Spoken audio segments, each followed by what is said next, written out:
Kyrie Irving is one of my all-time favorite basketball players. What he could do on the basketball court makes you wonder, can any other human on the planet do that? He makes baskets that make you wonder if life even makes sense. Off the court, he's had his comments and remarks that I'm not going to get into, but on the court, he makes you want to witness something spectacular, incredible, and you are glued to the TV anytime you watch him. Which is why I am absolutely super sad that he demanded a trade from the Brooklyn Nets to whatever city or team he wanted to go. The preferred destinations that he wanted was to Phoenix, was to Miami, LA, but ultimately he ended up in Dallas, the Big D, what other females might love. Now, I'm absolutely sad and perplexed, but this is a common theme when it comes to Kyrie Irving. This whole thing started back when he played for the Cavaliers. After they won the title, they had another good run, ended up in the NBA Finals once again. And after that NBA Finals, where Kevin Durant joined the Warriors and Cleveland lost in 5, Kyrie wanted out. He wanted to be his own man. He wanted to be a leader. He wanted to get out of LeBron's shadow because he felt LeBron only cared about statistics rather than winning, which is oddly ironic when you look at Kyrie Irving's state of his career today. So he went to Dan Gilbert, demanded a trade, which sent him to Boston with the young Jason Tatum, Jaylen Brown, Marcus Smart. They were good, but they weren't NBA Finals caliber, albeit they did make it to the Eastern Conference Finals against LeBron and the Cavaliers. But that time was abruptly stopped because of injuries and off-court drama when he said, I got to teach these young fellas how to win. Essentially, he learned that it wasn't as easy as everyone thought it was to be a leader. He was only in Boston for about a year, and that is when he got traded to the Nets with Kevin Durant, because Kevin Durant wanted to get out from Golden State after the whole Draymond Green fallout. If you forget, if you don't remember, that when LeBron was captain for the All-Star game back in 2019, he chose Kyrie and Kevin Durant to be on his team. And in the tunnel, they were talking, saying, let's go to Brooklyn. They got two max contracts. They got two max contracts. Kyrie literally swayed Kevin Durant's decision to go to the Nets so that way they could go and wreck this league together. And everyone thought, all right, just them two alone, that has championship written all over it. You add in Harden to the mix a few months later, and you were talking potentially the NBA's newest dynasty of the 2020s. However, it was met with more drama than it was success.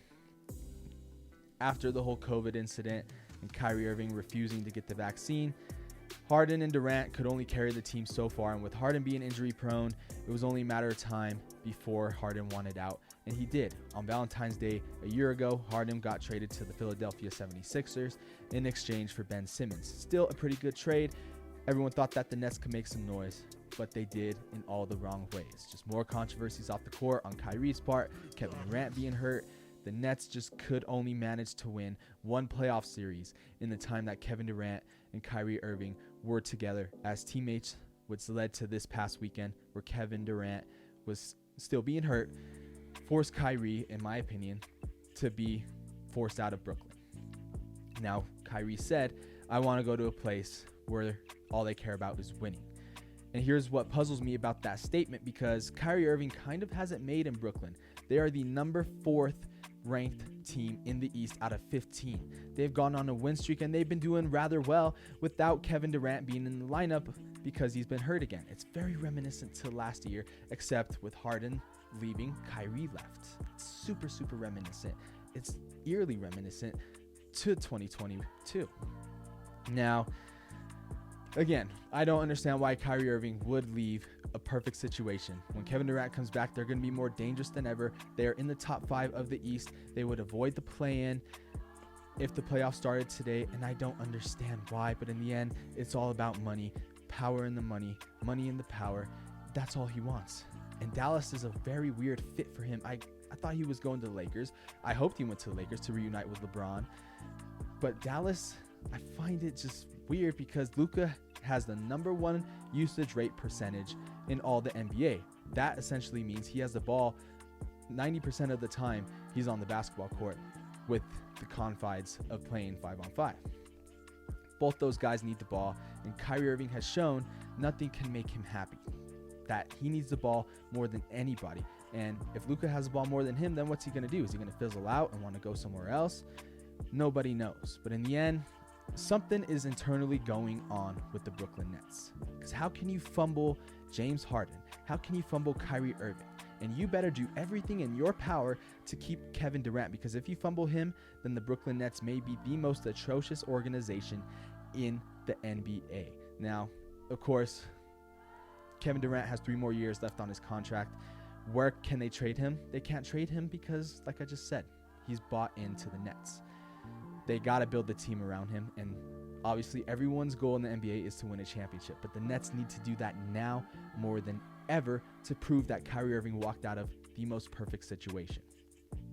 I know that it can be tricky because the East has a lot more clarity than the West does, because there's 3 top teams in the East that can truly win a championship: the Bucks, Sixers, Celtics, and the Nets have proven that they can possibly be that other team.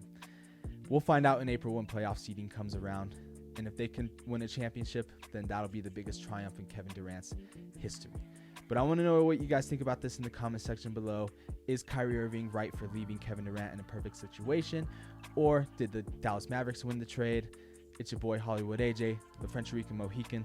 Stay safe, stay smooth, keep it 100. I'll see you in the next one.